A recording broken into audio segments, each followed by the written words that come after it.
Hello, എൻ്റെ പേര് ഷംന. ഞാൻ സൗദി ഫാർമസി ടെക്നീഷ്യൻ എക്സാമാണ് എഴുതിയിട്ടുള്ളത്. മെയ് 7-നായിരുന്നു എൻ്റെ എക്സാം. അപ്പോൾ റിസൾട്ട് വന്നു. അൽഹംദുലില്ലാ ഞാൻ പാസ്സായിട്ടുണ്ട്. പിന്നെ ക്വസ്റ്റ്യൻസിനെ കുറിച്ച് പറയുകയാണെന്നുണ്ടെങ്കിൽ കൂടുതൽ ക്വസ്റ്റ്യൻസ് വന്നിട്ടുള്ളത് നോൺ ഫാർമക്കോളജി അതുപോലെ കാൽക്കുലേഷൻ പാർട്ടിൽ നിന്നായിരുന്നു.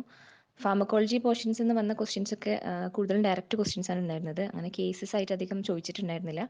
കൂടുതൽ ഡയറക്റ്റ് ക്വസ്റ്റ്യൻസ് ആയിരുന്നു വന്നത്. നോൺ ഫാർമക്കോളജിയിൽ നിന്ന് ഒരുപാട് ക്വസ്റ്റ്യൻസ് വന്നിട്ടുണ്ടായിരുന്നു. സ്റ്റെറൈൽ പ്രിപ്പറേഷന് അതുപോലെ IV പ്രിപ്പറേഷൻ റൂം അതിനെക്കുറിച്ചിട്ടൊക്കെ ഒരുപാട് ക്വസ്റ്റ്യൻസ് ഉണ്ടായിരുന്നു. കാൽക്കുലേഷനും കൂടുതൽ ക്വസ്റ്റ്യൻസ് വന്നിട്ടുണ്ടായിരുന്നു.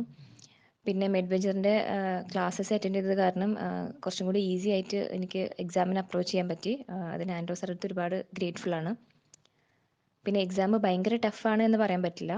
അതുപോലെ ഭയങ്കര ഈസിയും അല്ല. നമ്മൾ പഠിച്ചൊന്ന് പ്രിപ്പയർ ചെയ്തിട്ട് അറ്റൻഡ് ചെയ്യുകയാണെന്നുണ്ടെങ്കിൽ എന്തായാലും ക്ലിയർ ചെയ്യാൻ പറ്റുന്ന ഒരു ടൈപ്പ് ഓഫ് പാറ്റേൺ ആണ് എക്സാമിന് ഉണ്ടായിട്ടുള്ളത്. അപ്പോൾ ഇനി നെക്സ്റ്റ് എക്സാം എഴുതാൻ പോകുന്ന എല്ലാവർക്കും I wish them all the best.